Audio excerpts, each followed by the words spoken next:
welcome everybody to New York City. For those of you who live here, well, thank you for receiving us. But for those of us who travel miles, who have flown in, welcome to New York City, the city that never sleeps. And I want to especially welcome the First Lady of Anambra State. Well, it is a wonderful day that we're in New York today. And I want to make sure, with all the training I've gotten from seminary to law school, that I get this right. It's not often that I accept to do this kind of thing, but I had to do it for Lady T, for who she is. So, first of all, I want to give honor to those that I do honor today. So, first of all, I want to welcome one more time as the MC, Her Highness or Her Excellency, Dr. Kwao. I hope I get that correctly. And also, I want to welcome one more time to this great house, let me start with Chief Dr. Mrs.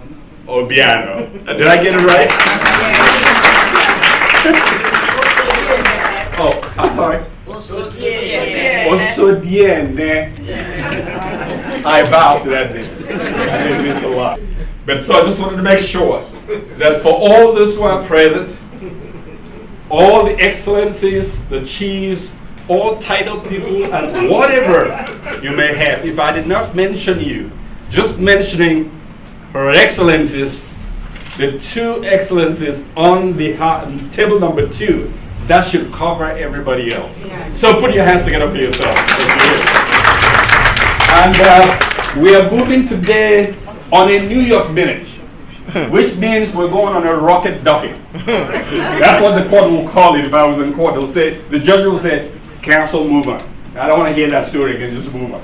So we're going to move on a rocket docket because we're in New York. Everything in New York is expensive. The first person I'm going to call, I'm going to introduce today is Her Royal Highness, Princess Gabo. Let me get this, please don't tell me, I'll get this right. Princess Gabolewe Moroka Mushabi. Did I get it right? Almost. I told you, that's why I begged your forgiveness before I started.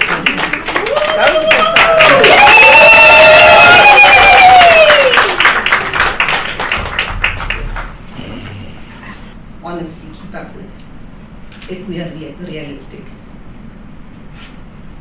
And what I'd like to say as I'm about to conclude is how do we turn around what we deem as challenges to work for us? I'm a strong advocate that the opportunity to establish our rural economies should be a priority because it is a very powerful tool or vehicle that can assist us to see the change that we want to see. Agriculture is a powerful and critical component for sustainability. It is life, it is good health, good nutrition, better livelihoods, and a tool for addressing inequality and poverty reduction. The list goes on. But let us also equip our future generations to ensure that the future of our nations is not bleak. This is why I'm so passionate about one of my flagship programs in my foundation called Kangaroo Care for Every Newborn Child. And to me, I believe that if you nurture something from a very young age, you are bound to see the results that you want to see. It is bound to thrive. So this is not just talking about children, but anything that you nurture from a very, very initial stage will thrive. Yes, challenges are there, but what is important is that we must acknowledge that progress has also been there. This is a revolution. A revolution takes time. Ours is to stay focused, determined, and more committed. We have the power, but we must hold hands. We cannot do it in silos. There's a saying that I love, that collaboration is the new competition. Let us be patient and understand that this is a process. Allow the process for the process to also respect you back. And as we celebrate women change makers today, I'd like to say, in my country we say, Watinta bafazi watinta mbuodo. I'm not Zulu speaking, but I've tried, which means you strike a woman, you strike a rock.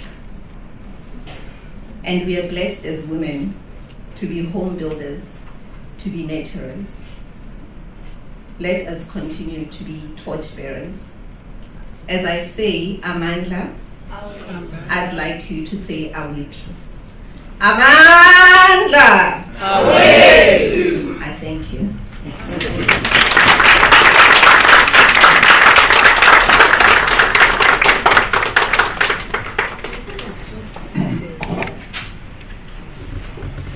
That was a wonderful, wonderful speech by the princess, who's also a member and executive of the Executive National House of Traditional Leadership in South Africa. Me and my wife, we have 325 widows that we feed. And that's because, as the princess spoke, I think like a woman, but I act like a man.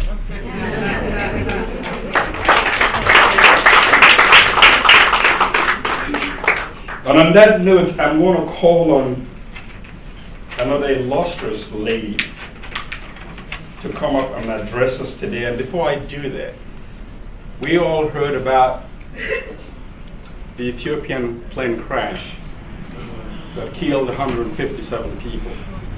And I'm sure Her Excellency is very much aware, being that the majority of the people on that plane were caregivers from the United Nations. So for that reason, for our brothers and sisters from Kenya and from Ethiopia, where the plane started from, I want us to take, if you could please stand with me, a 1 minute of silence as we pay tribute and respect to the people that were lost in that plane crash.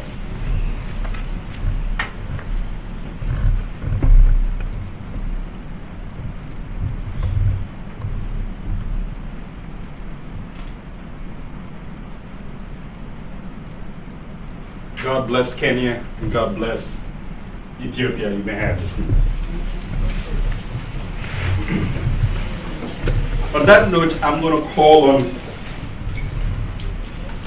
the Chief Officer of Agriculture and Irrigation, Lamu County in Kenya, and founder of Lamu Professional Forum, and a Mandela Washington Fellow, in the person of Fatma Abdallah. If she could come, put your hands together.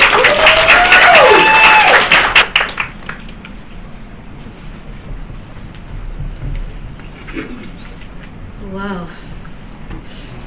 Thank you so much, Elsie. Yes, all protocol observed. Change makers in the house. Habari gani? So we have some Kenyans around, or Tanzania. You know, we always say habari gani? Mzuri sana, Kenya yetu, hakuna matata. I'm sure it's famous to all of us here. It does, yeah? Thank you so much. It said all protocol observed. I feel so honored to be here today in front of Her Excellencies, the change makers in the house. I feel too small to speak in front of you, but because Her Highness set the bar so high, so I'll try my best to actually deliver what I wanted to deliver today. Being a Mandela Fellow, it gave us a lot of exposure, networking. We got to meet with different kind of people, and this was very good. But in today's agenda, we're here to discuss about how we empower women in agribusiness and how we're going to foster agribusiness development goals in agriculture. And my question is, why do women not appreciated, yet they're bound to be development to the economies and communities associated with agriculture in rural areas. It is known that women, we are just being given small jobs like cutting trees or helping the coffee areas, but we are not actually involved in big things like in the processing of the products. We are not involved actually in the production, to the value addition, and to the marketing aspect. To this, it reminds me about the importance of agriculture. So let me take you back to my country. Agriculture sector accounts to almost 26% of the the GDP. And further, 27% through linkages with manufacturing, distribution, and services related sector. Agriculture further contributes to almost 75% on industrial raw materials, 65% on export earnings, and 60% of the formal and the total employment respectively. So agriculture in my country supports almost 80% of the population that lives in the rural areas. And my question will be, how many women do we know in Africa who have been successful in agribusiness? Or how far have we taken us in terms of agribusiness? So allow me to just give you an example of the people who have been successful in my country in terms of agribusiness. We have a few women like Mama Ngina, who happens to be the mother of our president, Uhuru Kenyatta. She has actually succeeded in ensuring that the agro-business processing unit is success. We also have, so she has flourished actually in the farming and horticultural subsector. Then we have Mr. Bitha, who has also succeeded in barley farming. These are the example of women from Kenya who have succeeded in agribusiness. So we can also make sure that we contribute in one way or the other. But we do have some challenges as women, and our goal is to empower agribusiness from Agribusiness by Miss T. She wants to ensure that women and girls are empowered, but we have our fair of challenges. How then can we ensure that we are being involved or participate in this? A few women have participated in this. They are very hardworking, yes, but they're still grappling in understanding what agribusiness is all about. So the benefits of us being into agribusiness will help us in gender diversity and inclusion, as well as relating gender to better business results.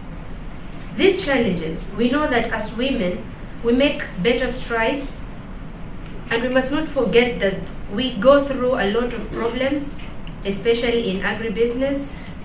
So we need agribusiness to transform from subsistence to commercial farming that the fewer women will have to encounter. Women are also engaging for a while often. They jump. They start agribusiness, but when they get better opportunities, they forget about agribusiness. So it's our responsibilities as change makers in this house to ensure that there's that sustainability. And because it is one of the agendas in almost each and every country, because agriculture is about food security, it's very vital that we put a lot of emphasis in ensuring that women and the youth as well are included or participate very well in this kind of activities.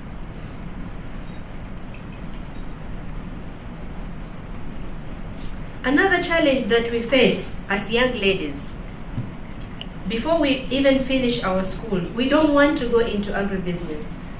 I'm very passionate about youth and women affairs. I've even engaged high government officials in the curriculum to include agriculture as part of our curriculum, so that the kids are nurtured from the young age to engage in agriculture, so that this culture is continued. here, before we started, T asked us who has been in agribusiness, whose father, but most of us, the fathers have stopped doing that. It was our grandparents, our grandfathers and our grandmothers. So we need to like reintroduce agribusiness so that our kids also are nurtured from a younger age.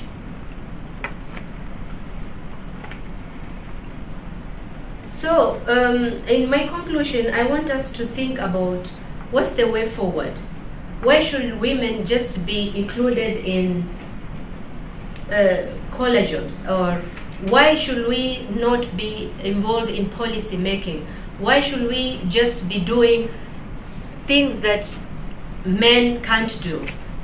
I know we have men in this house who have supported us in one way or the other. Thank you so much, men who are in the house. So I also want to salute them. Yesterday we were in another activity, and I mentioned that when we women are doing our activities or are advocating for women activity, we should not leave our men aside.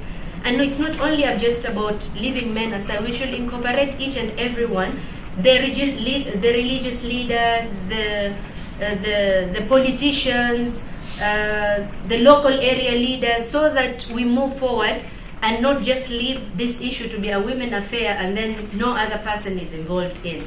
So it is very important that we come up with action plan and a level playing field for both male and female to engage in agribusiness, to access technology and funding based on gender, but on performance and also on progress. We also need to anchor information on women, to access information to streamline their business structure from recruitment, setting goals, as well as managing government relations. It is also vital that organization structures are put in place to record progress and growth of the business. Not forgetting that the right to information and reliable support is very vital to the progress of growth in agribusiness. And lastly, but not least, political goodwill by our politicians, by our government. If they can allow us women to get recognition such as this one, to amplify our voices in agribusiness, then surely we will be able to move forward as a nation or as a continent in Africa and globally to take agribusiness to another level. I don't like always to conclude my speech with this one, but they say that if you want something said, tell a man, but if you want something done, then tell a woman. Well. I guess if you want this to continue, we have to tell the woman. Because I think she's given me a quick notice. I'm going to quit right now.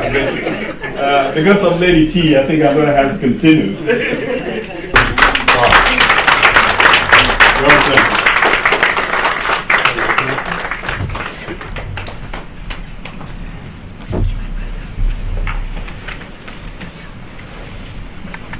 Good afternoon. Good afternoon. To Chief Obiano, Princess Moraka Moshabi, distinguished guests, ladies and gentlemen, my name is Dr. Arakana Chiombarikwa. Thank you for having me. Sometimes I forget I'm ambassador, so my apologies. I was a doctor for many years before this extra title. When I first became ambassador, there was a posting on Facebook, and it said H.E. Arakana Chiombarikwa. And my nephew took a picture of that and quickly sent it to me and said, "Auntie, these people think you're a man." They said he. So I had to remind my nephew, I said, "Well, honey, this is Auntie's new title." So I'm still trying to get used to that as well. Thank you again so much for having me, and thank you for putting together such an amazing program for us. I took office in December 1st of 2016. Quite reluctantly, if I may say. 25 years as a practicing physician. I get a phone call in the middle of the night, 3:04 to be exact.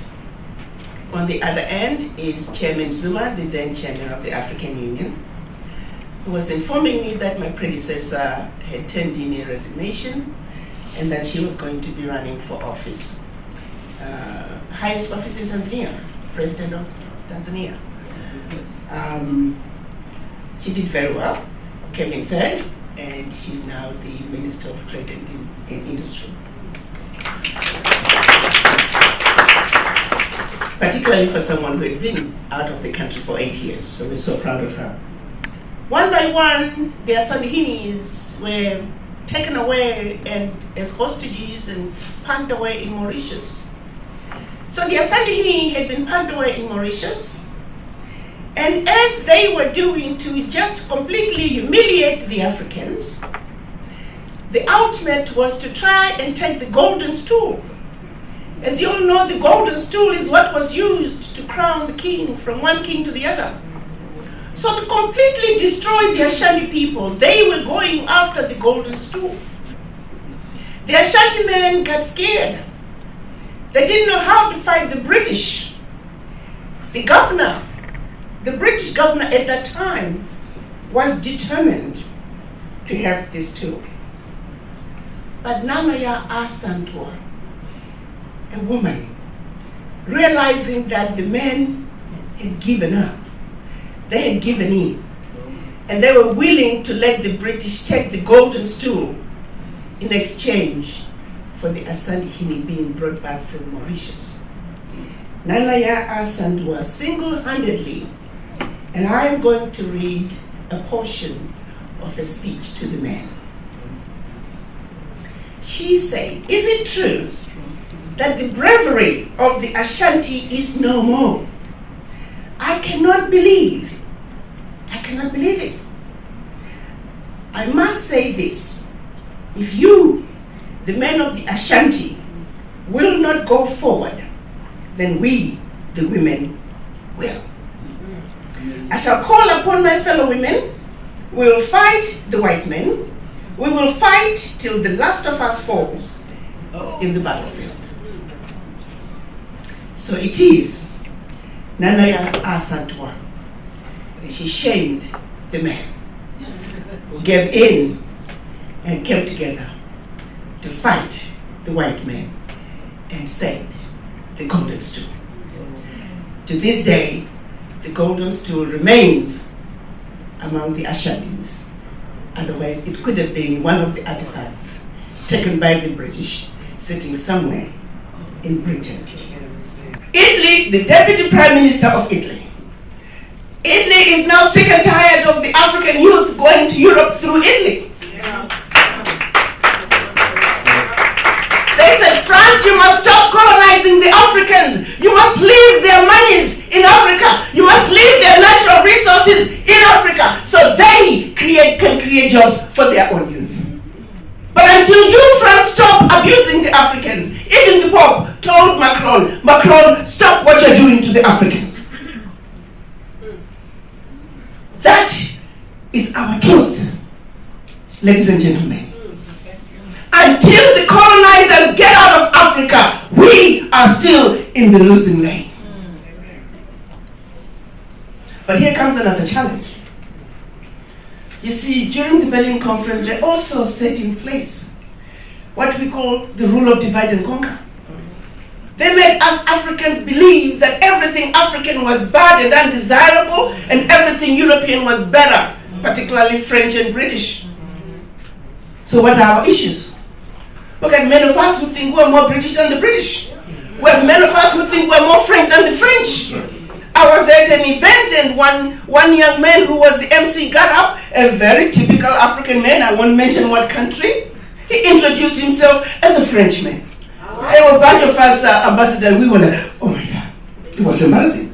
The MC got up, very African man, introduced another, he was performing, he introduced himself as a European.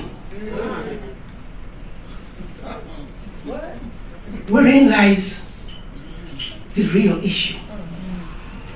Wherein lies the real problem? The real problem is here. The rule of divide and conquer. We suffer to a great extent from the legacy of colonization. We suffer to a great extent from the legacy of slavery. What happened during Berlin Conference started centuries prior when they were dealing with our sisters and brothers, descendants of former slaves. The mental games were uniform. It's almost as if there's a memo that went out around the globe to say wherever you see black people, you are superior to them.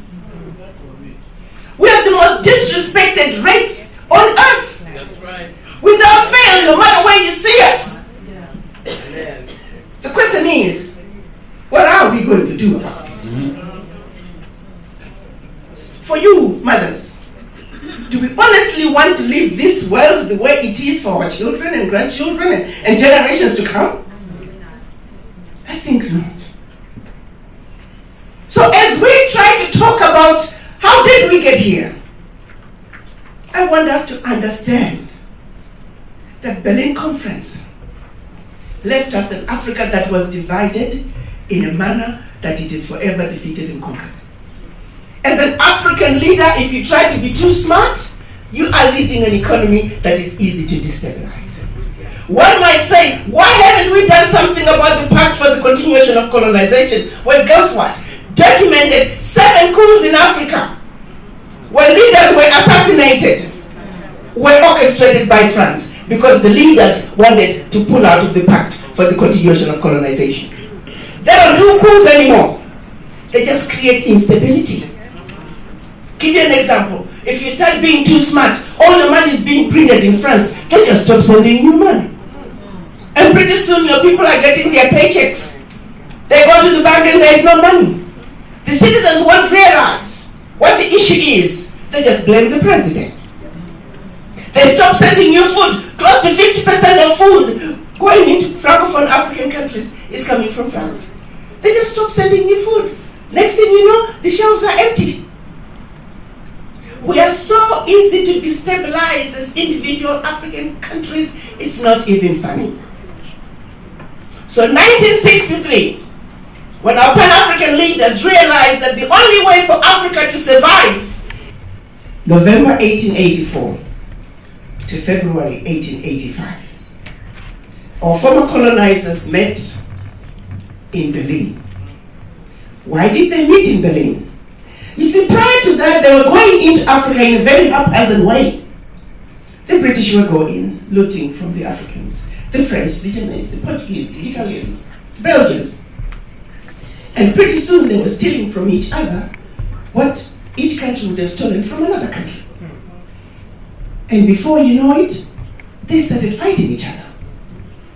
The then Chancellor of Germany, Bismarck, realizing that they were getting ready to have a European war on the African continent, called his sidekick, then King of Belgium, Leopold. So we got a problem. Why don't we gather ourselves in Berlin? Let's organize ourselves so we can effectively loot from these monkeys.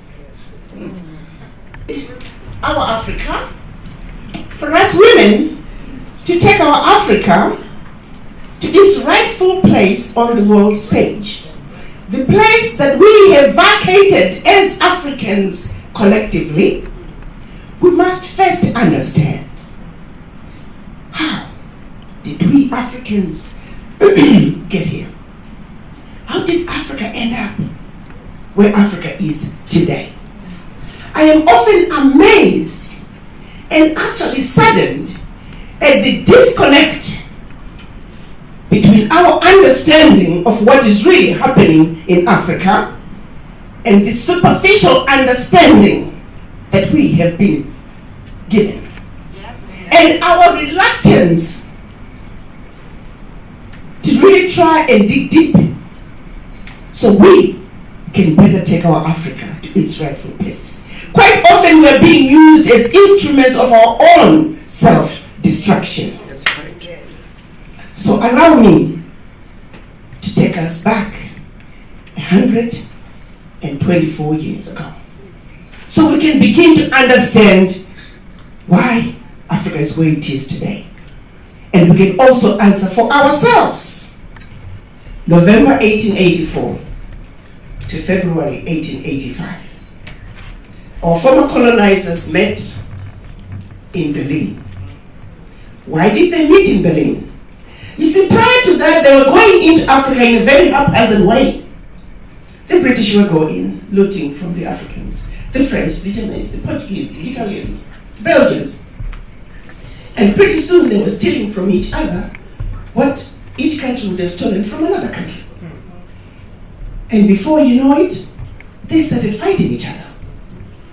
The then Chancellor of Germany, Bismarck, realizing that they were getting ready to have a European war on the African continent, called his sidekick, then King of Belgium, Leopold. So we got a problem. Why don't we gather ourselves in Berlin? Let's organize ourselves so we can effectively loot from these monkeys.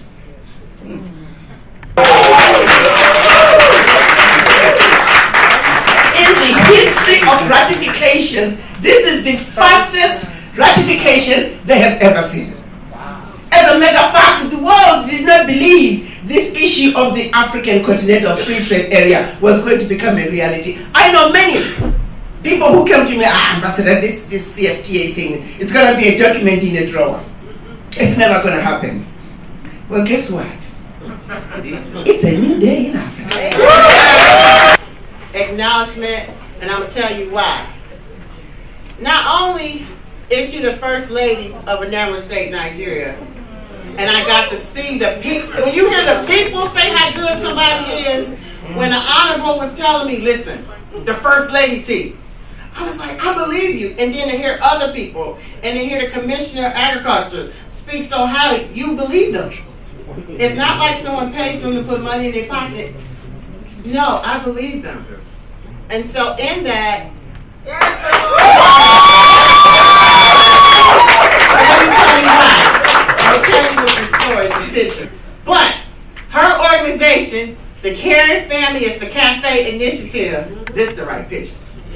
She got water borals, she helps widows. Let me start with this. Widows. Reverend Barrister.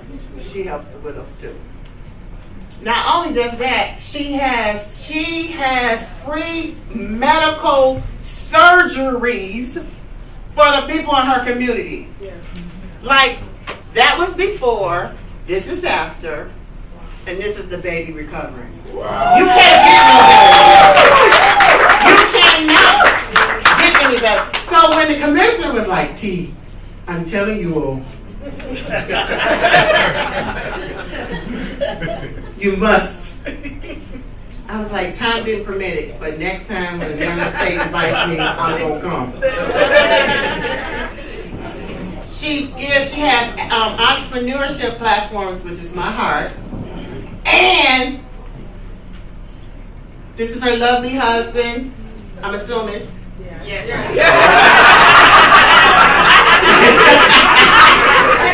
She does the prosthetic surgeries. I'm saying, when I say another bad mamma jamma, I'm sorry, that's my protocol. Another bad mamma jamma. That's okay. And my personal favorite, Nigerian jury is everything. I got both for some today. She helps encourage the women because this is a business that can be scaled up and sold up. I was told by the barrister, like, T, do not buy anything on the internet. It's China. It's no good. It's gonna drop. But this is real good jewelry. Trust me, I've seen it, I've touched it, I'm wearing it. It's the good stuff. She's built homes. Was it 22 or 32? 22. 22 homes.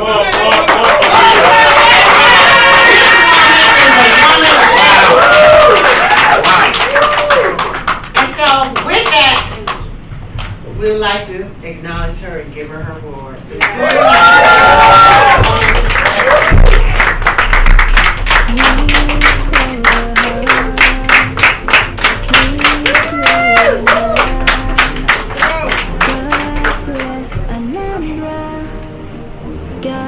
Yes, let's do it.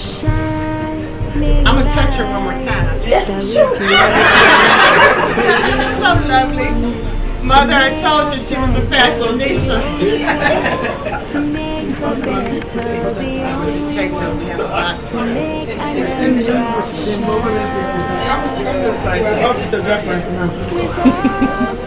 Can I switch sides? Yes. Right there. Wait a minute. When I get to Nigeria and see this picture, it needs to be good. You see it. I'm so serious. You will see it. What's up? Awesome. Oh yeah, I'm about to go now.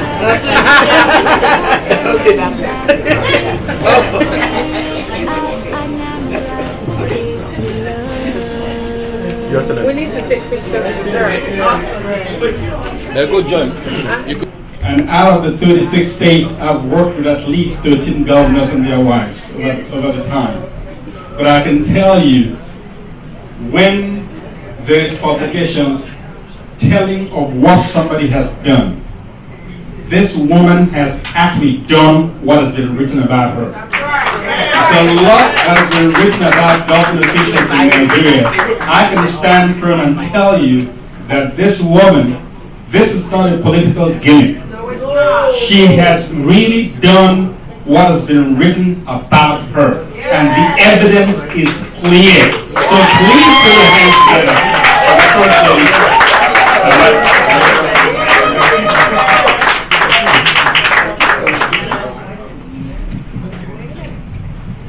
Thank you very much. Thank you.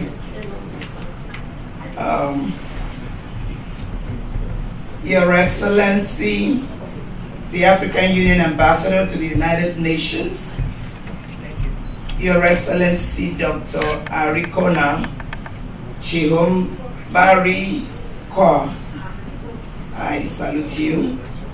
The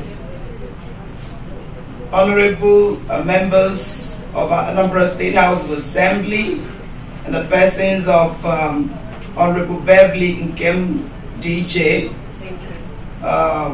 Honorable Nkoli Mebwameze, and the Speaker of Anambra State House of Assembly, Mrs. Rita Madawu. The Commissioner for Women Affairs, Lady Ndidi Mezue, other Anambra State government functionaries here present, friends and colleagues, may I also acknowledge the presence of the Royal Majesty from Delta State. Friends and colleagues, Lady T. Thompson of AgroBees, thank you so very much for having me here. Executive Director, Vice President, HWOW Africa, Mrs. Caroline Ebelechukwu, Gentlemen of the press, distinguished ladies and gentlemen. It is indeed a great surprise when my aides told me that I would be receiving this award. I was like, oh wow, why me? I just got one in Atlanta not too long ago. What a gain. But it's a pleasant surprise because though I wasn't expecting it, but I knew it was going to come. Because you can run, but you can hide. So what I do always fishes me out. I thank you all for recognizing me. Ndidi, I thank you so much for nominating me. You've done so noble, and I'm happy that you are towing my part.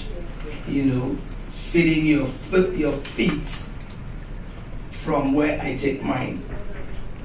Of course, my NGO does all these things that were shown and even more, because we build restrooms in marketplaces, just to see if we can reduce, or maybe in the next 3 years, my husband will be in the office, there will be a total eradication of open defecation. And improve the hygienic conditions of our people. I mean, this is 21st century. I know in this part of the world where we are right now, there is nothing like open defecation. So why should we still have it back home?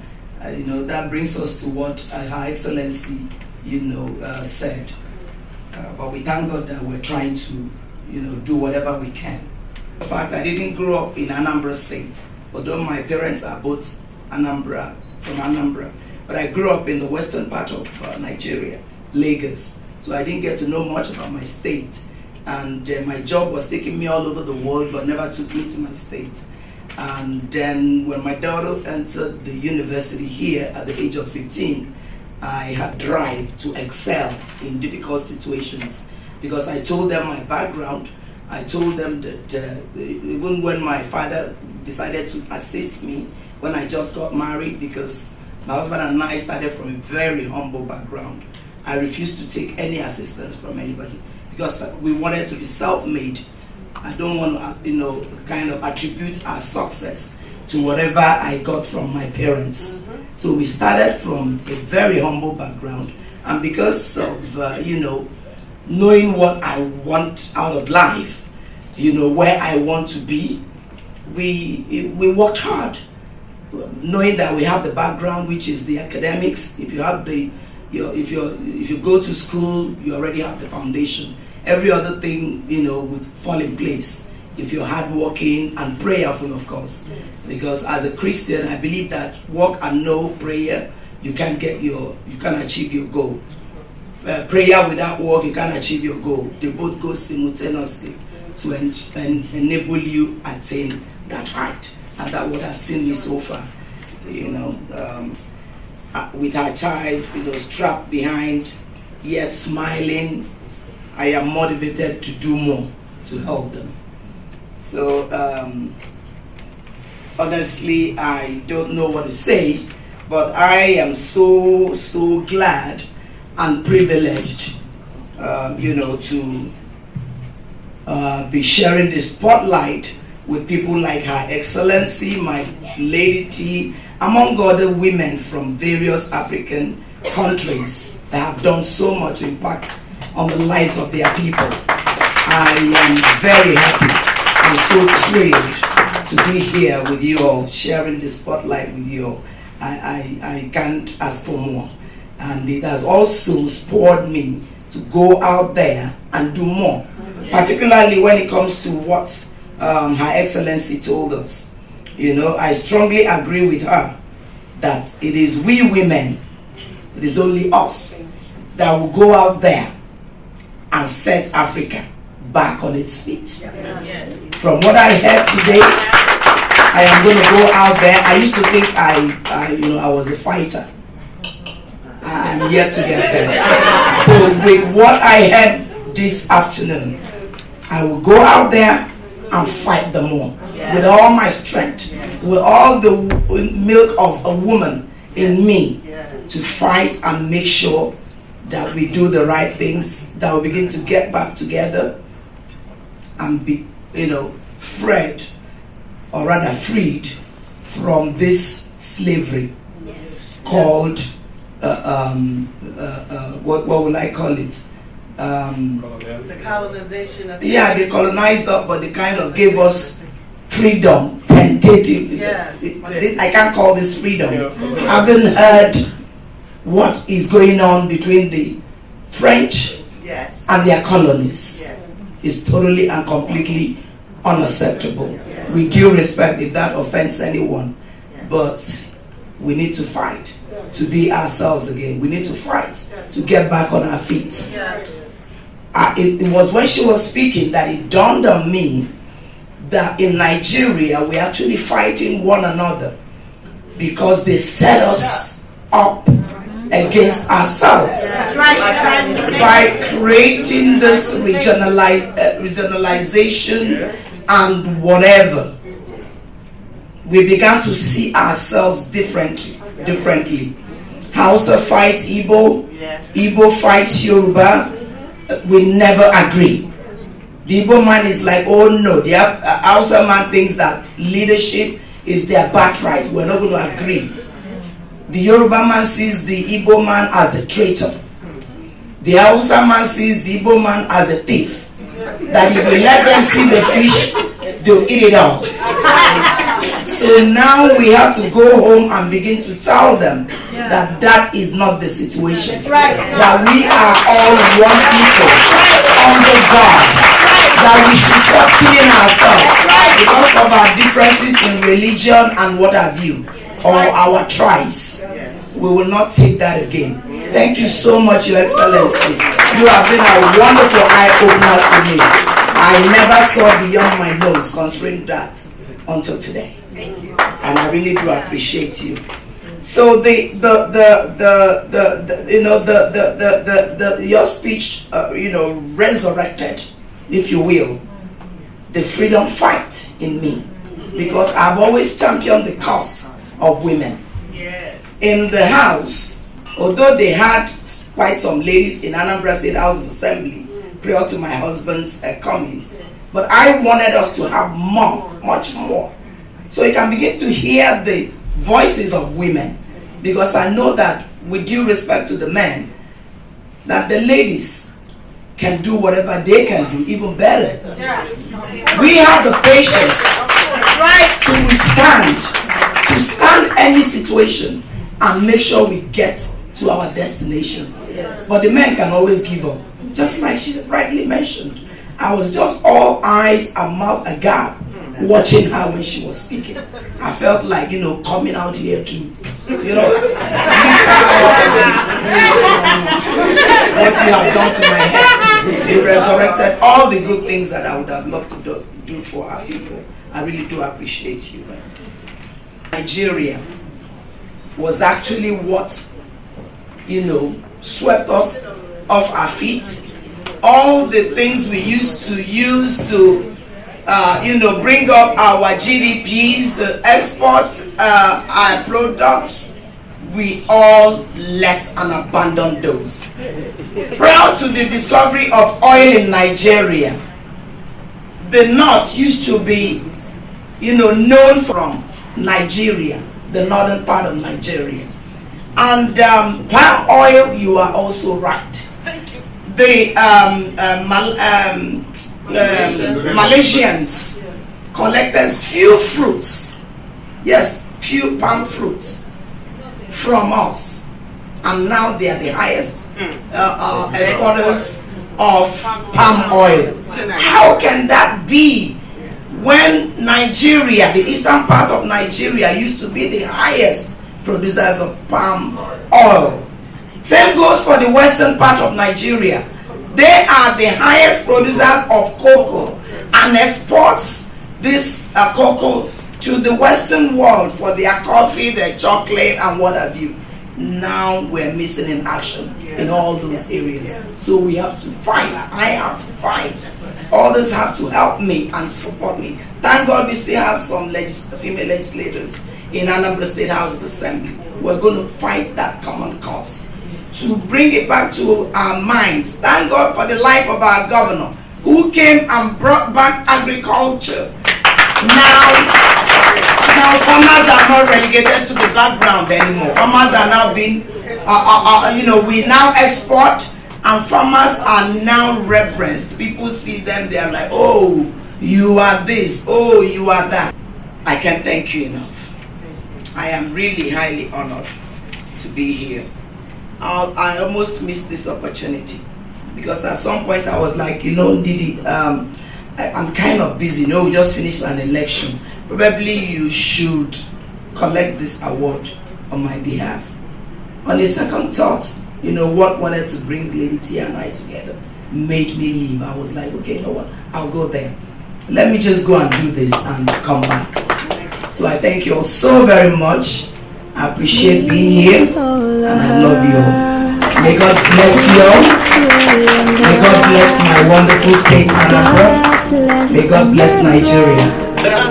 God bless the shining light that we bring.